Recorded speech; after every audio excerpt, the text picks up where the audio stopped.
నమస్తే. సో, నిన్న 5 రాష్ట్రాలకు సంబంధించిన ఎన్నికల రిజల్ట్ అయితే రావడం జరిగింది. సో, అందులో కేరళ రాష్ట్రంకైతే కాంగ్రెస్ పార్టీ పీఠం అయితే దక్కించుకోవడం జరిగింది. సో, దానికి సంబంధించి మనతో పాటు మాట్లాడడానికి Congress party leader, fishermen corporation chairman మెట్టు సాయి కుమార్ గారు మనతో పాటు ఉన్నారు. అన్న నమస్తే. సో, ముందుగా కేరళలో గెలిచినందుకు మీకు కంగ్రాచ్యులేషన్స్. సో, అంటే ఎట్లా చూస్తా ఉన్నారు కేరళ గెలుపుని?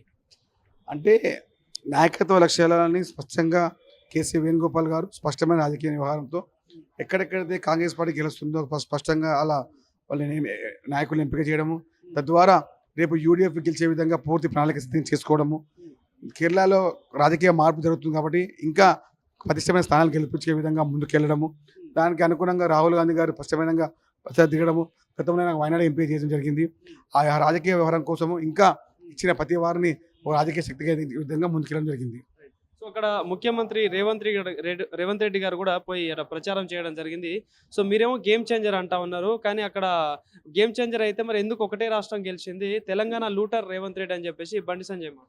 నేనేమంటున్నాను, బండి సంజయ్ గారు పెళ్లికి వెళ్ళి తద్దినం మంత్రాలు చెప్పే రకము, పెళ్లి ఒకటకాలకు వెళ్ళి తద్దినం కూడా తినే రకము.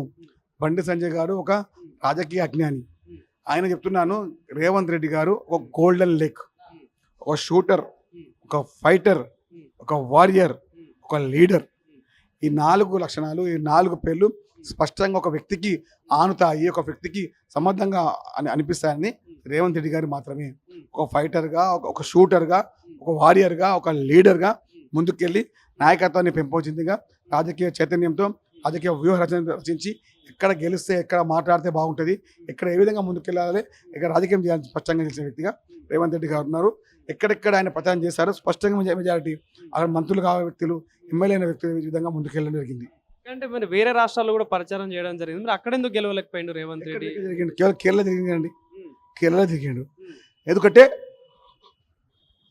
స్టార్ క్యాంపెయినర్గా కేరళని వేయడం జరిగింది.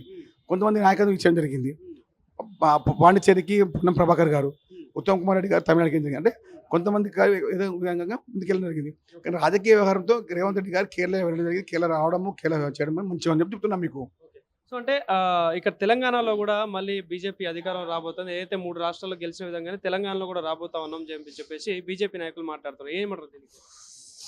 తెలంగాణలో వాళ్ళకున్నారే 8 మంది ఎమ్మెల్యేలు, అలా 10 వర్గాలు, 8 మంది ఎంపీలు, అలా 10 వర్గాలు. డాక్టర్ లక్ష్మణ్ వర్గం, కిషన్ రెడ్డి వర్గం, డికే అరుణ వర్గం, బండి సంజయ్ వర్గం, అరవింద్ వర్గం, ఈటల రాజేందర్ వర్గం, ఇట్లా వర్గాలు. మళ్ళీ ఇప్పుడు మహేశ్వర్ రెడ్డి వర్గం, రాజసింగ్ వర్గం. రాజసింగ్ అయితే డైరెక్ట్ ముఖం మీద తిడుతూనే ఉన్నాడు, ముఖం మీద మాట్లాడుతూ ఉన్నాడు. రాజసింగ్ని సస్పెండ్ చేసే వ్యక్తి లేదు, రాజసింగ్ రాజీనామా సత్తా మీద లేదు. బీజేపీ పార్టీకి దమ్ముంటే, బీజేపీ పార్టీ నాయకత్వానికి ప్రతీక అయితే మీరు రాజసింగ్ రాజీనామా చేయండి. కోశమేల ఎమ్మెల్యే మిమ్మల్ని తూతు అని తిడుతున్నాడు, బీజేపీ పార్టీ ఎమ్మెల్యే చీచీ అని తిడుతూ ఉన్నాడు. దమ్ముంటే రాజాసింగ్ని రాజీనామా చేపించి ముందుకెళ్ళని చెప్పండి. అది సత్తా లేదు. ఇంకా వీరంట రేపు తెలంగాణలో వస్తారంట.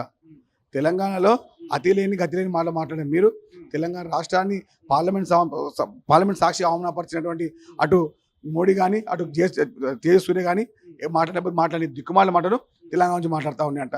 చిల్లర మాటలు మాట్లాడే ముందు, చిల్లర వ్యవహారం చేసే ముందు కొంచెం మీ ముఖాన్ని అర్థంలో చూసుకోండి.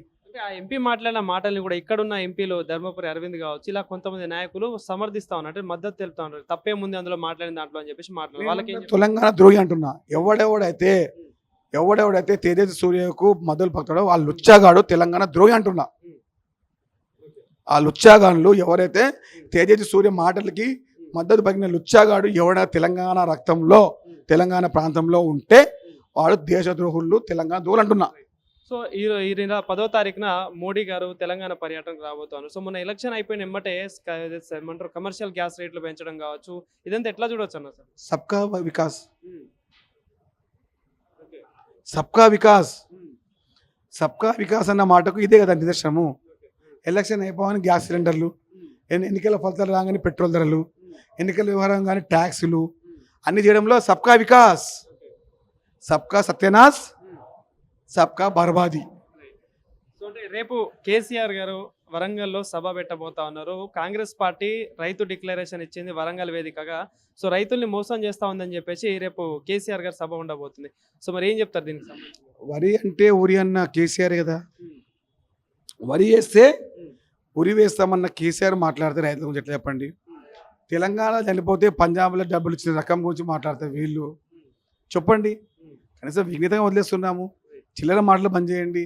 గతంలో పంజాబ్లో రైతులకు చెక్కులు ఇచ్చి మూతబరి చేసిన మీరు, తెలంగాణ రైతులను పట్టించుకున్న పాపాన పోని మీరు, తెలంగాణలో వరేస్తే ఊరేస్తున్న మీరు, రైతులకు సంఖ్యలేసిన మీరు, రైతులను ఇబ్బంది పెట్టిన మీరు, రైతుల యొక్క భూములు లాక్కున్న మీరు, రైతుల గురించి మాట్లాడితే ఎట్లా అండి?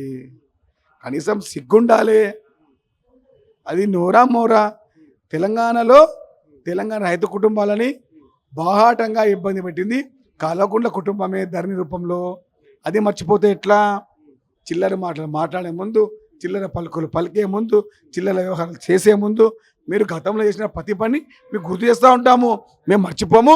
తెలంగాణ ప్రజలు ఇంకా మీరు చేసిన అక్రమాలు మర్చిపోలేరు, మీరు చేసిన మోసాలు మర్చిపోలేరు, మీరు చేసిన అగత్యాలు మర్చిపోలేరు, మీరు పంపించిన పాపాలు మర్చిపోయారు. మీ పాపాల్లో మీరు మునగక తప్పదు. ఎన్ని జన్మలైనా మీ కర్మ పోక తప్పదు. థ్యాంక్ యూ అన్న.